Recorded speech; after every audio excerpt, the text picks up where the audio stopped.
This is Ecommerce Uncensored. Brought to you by Fast Forward Unlimited. We're coming to you fully loaded and exposed with all the strategies and techniques for growing your e-commerce business. Hey everyone, and thanks for joining us on another episode of E-Commerce Uncensored. This is episode number 110. My name's Kevin Manel, and I'm here with Jason Caruso. And Brianna Corlett. Ooh, Brianna. People aren't used to hearing a female voice on our podcast. Well, we've been talking about her the last couple weeks. Tiffany will be next. Yeah. Think about your topic, Tiffany. Yeah, no pressure or anything. Yeah. But we got some new faces here like we've been talking about, so we figured it'd be fun to have some new people on. I don't really think that's why she's on. We didn't have a topic, and she had one. So No, Paul expanded on Albert's thought last night, and then I just added on to that too. I've been asking Brianna to come on. No. She is not shy, so I don't know what her problem was. But today we're going to talk about something that I think is going to be a little bit different than normal, because we've always assumed that everybody listening has a podcast, has a e-commerce store already. Mm-hmm. But we are getting a lot of people, I don't want to say a lot, but we are getting people saying that, what if I have a business that's offline and I want to start an e-commerce business? Like, what do I start? What do I do? And this is, I think, what, Brianna, I think one of your friends, why don't you tell a little bit about what they asked? So my friend is interested in starting a online candle business. She's really into candles. She buys them a lot, likes aromatherapy. So she has this interest to start one, but she doesn't really know where to even begin. Right. So there's those people like Brianna's friend. And then there are clients like one of our clients who's a like $500 or $700 million company, and they're all offline and they're trying to come online as well. So this could potentially hit a few more people than I actually thought. So, and you would think like the procedure may be different, like someone who has a business already than to go online, or someone just starting online. But really, the process is very similar. Yes. But before we get into that, we're going to talk about Klaviyo. And I say this every week, but if you're not using Klaviyo, you're crazy. We just reported one of our clients using Klaviyo made $78,000. That's crazy. From email. And how much growth was that over last time? They did $20,000. Right. So they went from $20,000 to $80,000. And you know what they did, Kevin? They actually, without knowing it, followed our 5 keys to email. Yeah, 5 keys to email. Or 5 email something. Getting more opens. Well, yeah, more frequency, getting more opens, getting more clicks. We've actually implemented the frequency one. And they went from 20,000 to 78,000, which is crazy. Insane, right? Yeah, and we're starting to get some crazy data on Klaviyo that's just going to like continue that curve upward. Yeah, so if you need to create relationships with your customers, Klaviyo is it. If you go to ecommerceuncensored.com/email, it will redirect you to Klaviyo. If you're new and you only have, 100 subscribers or maybe 50 or 200, you can use it for free. They allow you to have 250 subscribers before they charge you anything. And you get the full platform. There's no levels. Yes, there is. However, right, there are some features. Like you can't turn off double opt-in. Okay. I had someone ask me that. But other than that, you can use the entire platform. I think that's a good thing. I mean, they're trying to avoid spam and things like that. Yeah, especially with people that aren't paying. Yeah. So ecommerceuncensored.com/email. And then we have a Facebook group, ecommerceuncensored.com/Facebook. Okay, now Brianna. Yes. Brianna's never been on. She's never heard her voice on a mic. She's like very fidgety over there. She has I don't know. Like you guys have this posture that you do, and I don't know what to do. I understand. It's very I have a very great voice, so I don't have to worry about these things. Listen, tell your wife to stop lying to you, okay? Because she's about the only one that would tell you that. But anyway, so let's talk about what you need to do. Yeah. Okay. So I'm not gonna I'm not gonna think that anything is common sense, because if you don't know what you don't know, right? Right. Okay. So obviously the first thing you're going to want to do is get a domain, right? It used to be back in the day that like these vanity domains were really, really important. But it's kind of getting to the point now where, and I told Brianna this about her own, her right? Did I not? Yeah. Okay.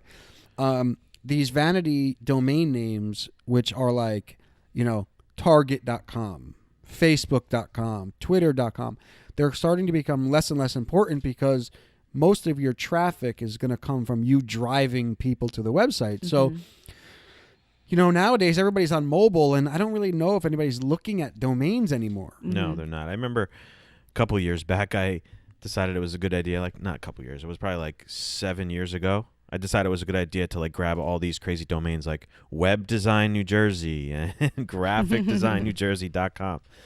And it was just at the point where like I thought I was brilliant. I thought this was going to blow us up. But really, it's just like when you're first starting out especially, it's like you want to build a brand. So you want to really focus on your name. Yeah, and it's a big thing. Meanwhile, like honestly, like when you're first getting started, nobody's going to know your brand. And nobody's going to know what you know.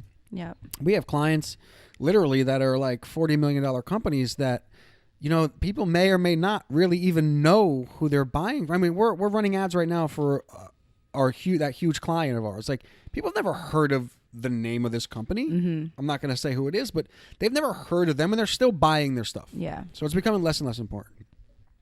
Maybe I should back up, though, and say that you do need to pick a niche. Right, Brianna? How do you niche?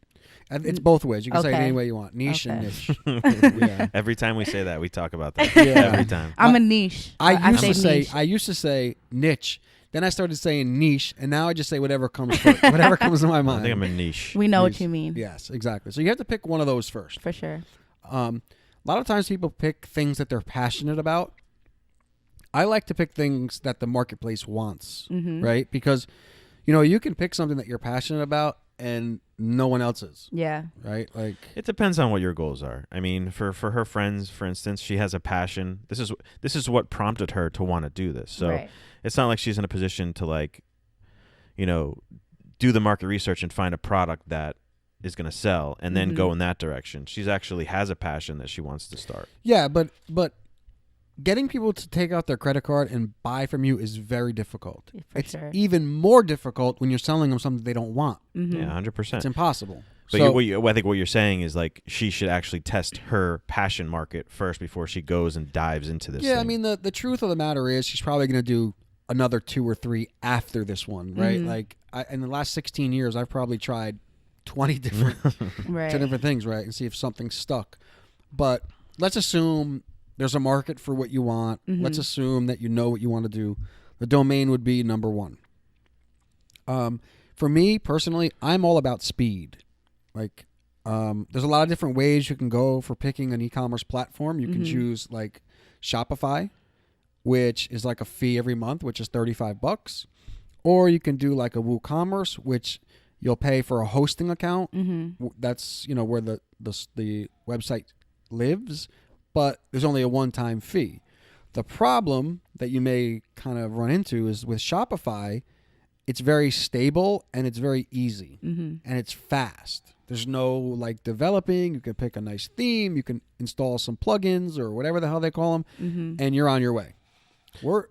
Yeah, I'm just saying I was always a WordPress WooCommerce guy. And actually, Brianna's getting into WordPress right now, and she can see kind of the flexibility it has. And if Right. you're in our position, it's a great thing to use because you can pretty much do anything you want. But then you can get into the details and the minutia that can slow you down when it comes to starting the store. And where Shopify... Yeah, I mean, specifically like connecting like a payment processor. Yeah. I mean, I was on Squarespace, or I am on Squarespace, and then I went from it being a blog only, and then I got the e-commerce plan. But as far as themes or layouts or the actual look of the blog goes, there's not much that you can do. No. But I wasn't really focused on that part of it. But now on WordPress, I see that there's so much more potential there. There is, but when you're starting an e-commerce business, right? Let's say you, right? You have to get the host, you have to install WordPress, Then you have to go to like Stripe. Then you have to install Stripe. Yeah. Then you're gonna like there's all these little pieces where like Shopify, you buy Shopify, it's $35 a month, and everything is just Already right there. Exactly. So I would say if you're new, pay the $35 a month, especially if you can afford it, and everything is just like click a button, integrate with your email, whatever. There's a free trial too, right? I believe so. Yeah. Yeah. So let's assume we're going to go with Shopify because I think for all intents and purposes, it's probably the easier of the two. Right. If you're not Klaviyo hooks right into it. If the Facebook pixel just works, like it takes all the guesswork but out. like I said, like when you have that design brain like Brianna has, there's some drawbacks to it, some limitations. There's some limitations to it. Yeah. But if you said to somebody like, okay, Brianna, what's your friend's name? Onika. Brianna and Onika, I want you guys to both start today, and I want to see who gets further in a year. They're going to get much further on Shopify. Yeah, because you'll be done with the site by the end of the day. Exactly. Right, exactly. So domain, then you got to pick your platform, then you got to integrate it with a payment processor. Right now, the easiest one to do is Stripe. Yeah. I'm hearing a lot of horror stories though about Stripe. I don't like Stripe. Yeah. Why? What horror stories are you hearing? They've shut people down, man, like for no reason. They told me when I could get my money based on my business. Like I gave them the information or whatever. And then they're like, oh, because I guess you're a small or new business, you're not going to get paid for X amount of days after. Like, and then if you have a certain type of business, then you can get paid every 2 days or every 3 days. I was waiting like every 10 days. Yeah. So it's, they do have all these rules depending on what you're using. And I know like with cosmetics, there's like there is like, cause they want to see what ingredients are in there. There's a lot of those kind of things. Well, they probably have some kind of algorithm based on the industry for like chargebacks and things. Yeah. So if they give you the money back too soon, then they're gonna have to fork the money out to the person who wants their money back. So but let's assume that you have a product that everybody can buy. The payment processor is Stripe for most cases. I mean, there's Authorized.net. But Stripe is in Shopify. It's built Stripe, in. yeah, exactly. It's and through you Shopify. do PayPal too. Yes, PayPal, right? I was using both. Which I think is always a good thing to have on the side because I think it just adds that little trust. That trust is already there through PayPal.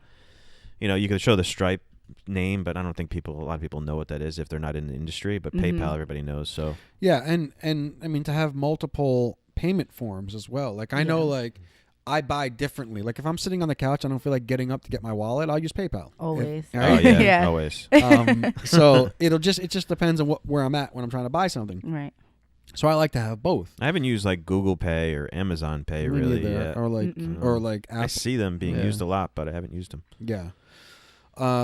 But it used to be back in the day when when this thing first started going, to like get a credit card field on your website was like a big deal. Yeah. Like now it's just like click a button, it's there, Right. So domain, host, or platform, Shopify, whatever. Payment processor, got to connect payment processor. Theme. You got to.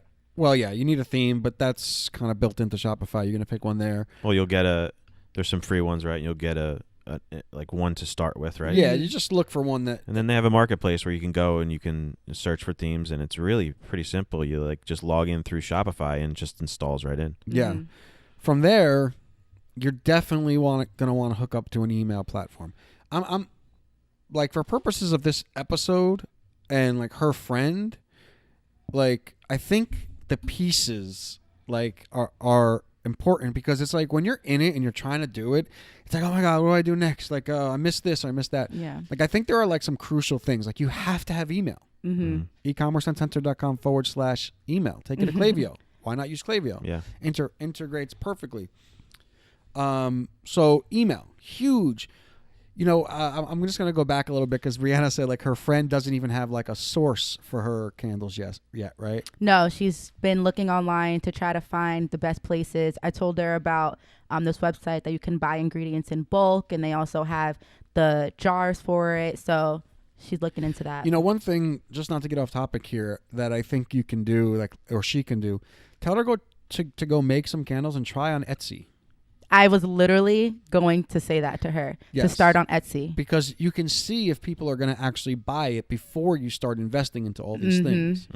But yeah, one thing you said earlier that I think we should mention, when you talked about an expense sheet. Yes, that was the first thing I did. Yeah, so like figuring out what you can actually afford. Yeah. One thing that I've learned over the years is that, and this is something that we're implementing here, right? Like, there is a tendency at first to like go cheap on everything because you're just trying to save as much money as you can. But you realize that this is an investment in your future. Yeah. Right? This is an investment in what you're trying to do. And if you go cheap, you're going to get cheap. Right? I always tell Kevin, I used to tell my ex-partner with our blog, I used to say, if you treat it like a hobby, it's going to treat you like a hobby. Yeah. If you treat it like a business, it's going to treat you like a business. So I wouldn't say like buy the most expensive stuff, but if you're like serious about it, like don't look at it like you're spending $100 a month or Right. $200 a month. Look at it like you're investing in your future. Exactly. Well, we had somebody on our Instagram, and Albert just yesterday posted a question. People like, what do you want to hear us talk about? I think, what was it called, Albert? What was the Cape Kaleidoscopes? And her question was like, how do I have steady growth instead of just rapid growth? Like so they have a long-term approach, and I think that's the way you have to think about it. Yeah. It's going to be, because it's not going to reward you right away. Yeah. It's going to be, if this is a passion of yours, it's something you really want to do, then you need to know that it's going to be a long-term, Yeah. not investment, but a long-term road to get to where you want to go. Yeah. And if I was speaking to your friend, I would say... You are, because she's going to be listening. I am speaking. All right, Brianna's friend. You got her name. Call her by name. What was her name? Onika. Onika. I forgot her name. That's Yeah, so did I. That's what. That's a very unique name. Yeah, it is. It's a nice name. I would say to her, like, don't get caught up in time wasters. Like, it's very easy to like spend all this time like doing the website, like to get somebody to buy your product. Yeah. Right. So my number one thing would be speed. How fast you can go from what's in your head to the internet. Yeah. That is the number one thing, because literally, Onika, if you're listening to this now and you start today, I can promise you this time next year, it's very easy to waste time where you did nothing but fuss with a logo or a banner, when really in the end, that stuff will come. It's just not going to happen on day one. Yeah. I've done that a lot. Like if I start a business and there's comfort in wasting time. Like because there's a fear of starting, but speed, get that thing out there, see if people are going to buy it. And if they're not, they always talk about failing fast. Like don't waste years trying to make people buy something that they don't want. Yeah. Fail fast. I mean, give it time, make sure that you've given it your all, but don't, waste time trying to make something work that nobody wants. Yeah. Right. Like, like they say, like, selling, what is it? Ice to an Eskimo. Yeah. Like they don't need it. Yeah. So. And I think she should just start developing her story too along the way. Like, because you said she has a specific, what was her passion? Yeah, she wants to make them aromatherapy, so that they actually have, stress relief or whatever it is. It's not just a candle that smells like apple cinnamon, it actually is helping you. Because like we always say, people connect with that. It's like you don't have to to see if people are going to be interested. It's not like you have to just throw a product down their face. You can start telling your story on social media and seeing what your engagement's like, and seeing if people will actually like you and people will connect with that. And then you can, start selling them the product. Yeah. I mean, I would, if it were me and if I were going to start a business and I didn't have like a lot of budget, I would just start building an email list. Like I would I used to teach this Etsy course like a long time ago. And I would just say to them, like, you guys are kind of like missing the boat here. Like you're putting your stuff on Etsy and just expecting like people to buy come it. to it, There's yeah. millions of people who are doing that. Yeah. Like go build your email list off of Etsy, send emails, and sell your products off of Etsy Right. or from Etsy, right? So like now you're not relying, right? Etsy, it's not in their best interest to send a lot of sales to everybody on their platform, right? It's in their best interest to give everybody a little piece so that you just keep coming back, right? But if you build an email list and start emailing these people and then sending them to your product, you cut out all the noise on Etsy. You use their platform to get it up fast. You use email to sell it. And you'll be able to see if you have a viable business there. But I would start building an email list, whether it's through Facebook ads, whether it's through free content on YouTube. I mean, whatever your resources are. We just spoke about this last episode about using your resources. You know, use resources. You don't need, if you have Instagram, you can get free traffic. You don't need to pay for traffic. Yeah, I think it'd be cool to do like show the process of making the candles. Like I think a lot of people will be interested in that. You know, don't give all your secrets away if you've got this proprietary recipe that you want to keep, but show how they're actually made. It's just like having a food blog and having a recipe. People watch that shit. Yeah. Especially me. Like I could watch people pour wax, I think, all the time. Like, it's just like one of those things.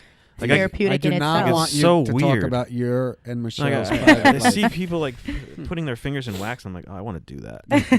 Yeah, it's a weird little thing I have. Yeah, so that's very we're Go getting to close, Madame Tussaud. You can actually do that. Yeah. It's a very strange thing for me to tell everybody. Okay, did we miss anything? Brianna? I don't know. Domain? Yeah. Platform? Back to the expenses, though. I think knowing how much money, like you said, is going to cost for each ingredient that she needs. And then it's easy to make a price point from there. If you know how much you're investing, you can compare to other businesses that are selling the same thing or something similar and see if yours fits in line with that. Yeah, and you can see what you can spend on it, like Right. on marketing, if that's the way you're going to go. But yeah, figuring out what you can actually budget. And I would say, like, don't go broke, but don't be like, am I going to get this for $25 a month or $20 a month? Right. Like, you know, invest in your future, invest in your business. You can take a look at like quantity pricing too with some of those ingredients, I'm sure. So the more you buy, it's going to get cheaper. So you don't necessarily have to buy all that quantity now, but maybe 6 months, maybe a year, maybe 2 years from now, you'd be like, okay, now I can buy this quantity. Exactly. And I can get it at this price point. Yeah, we actually had a client who did that, who was like, he had his prices from like 1 to 5 jars and then from 5 to 10 or 6 to 10 or whatever. You know, you don't have to start off getting like the best pricing. Right. Number one thing, get your store up fast and sell the friggin' thing. Yeah. After that, the rest of the stuff falls into place. And do research about sales tax in New Jersey because you don't want them coming after you. I'm in that predicament. Somebody came after you? I mean, good thing my mom's an accountant. I'm just going to say that. Yeah, I mean, right. I mean, if you're selling hard goods, you do have to charge tax, especially in the state that you're in. Yeah, that's a good point. I think a lot of people don't know that. No. Like you charge the sales tax, but then you got to file the taxes with the government. Yeah. Exactly. Yeah. So and yeah, create content. I think that's what we always say. That's like a no-brainer for us is like content. If you don't have money and you can't spend thousands of dollars a day or a month, content. Just produce content with your product. Yeah. And eventually people will start seeing it. Yeah, I don't know. What else would your friend need to know? I mean, do you think we covered? I think you pretty much covered the basis of really getting it started and, you know, onto paper and then execution. It's all trial and error. Like when I was making the products, I was testing out different recipes, trying, you know, wearing it myself for a while, see what felt good. So it's definitely an experimental phase that she's going to have to go through with making a candle. It's not like when you buy clothes wholesale and want to have a boutique online, you know, there is no process of making anything. Right. So it's going to be a little bit more time sensitive in that regard. Yeah, but you can also have more control over what you're selling, which is nice, right? Like you know exactly what people are going to get. Does she need a office manager job? That's actually the person I was talking about when I said I have someone in mind. She just needs to be on top of shit. That's it. We can't play no games. Well, at least maybe we can, in a year from now, 6 months from now, we can have her on the podcast to see how she's doing. Yeah. If she listens to our advice. Yeah. All right, guys, I think that's it, right? Yeah. ecommerceuncensored.com/email. Go to Klaviyo, sign up right now. If you're not on there and you have a store already, I don't know what the hell you're waiting for. Last client just made $80,000, $78,000 using their platform. And go to our group, ecommerceuncensored.com/Facebook. And get on our social media. Follow us on Instagram, Twitter, Facebook. We take a lot of your guys' questions and your comments, and we like to talk about them on the podcast. So follow us at Ecommerce Uncensored. What? I don't know what you're saying. The video's on Facebook. Sorry, Albert's trying to get me to plug his videos on Facebook. Yeah, we record all our videos as well, so you can check those out on Facebook. So if you want to check out, if you want to check us out with our new guest on here, Brianna. Or you can just listen. She doesn't want you. She doesn't want anybody to see the video. Well, thank you guys so much for listening. This has been episode 110. As always, you can check us out at ecommerceuncensored.com, and we'll talk to you guys real soon. Later. Bye.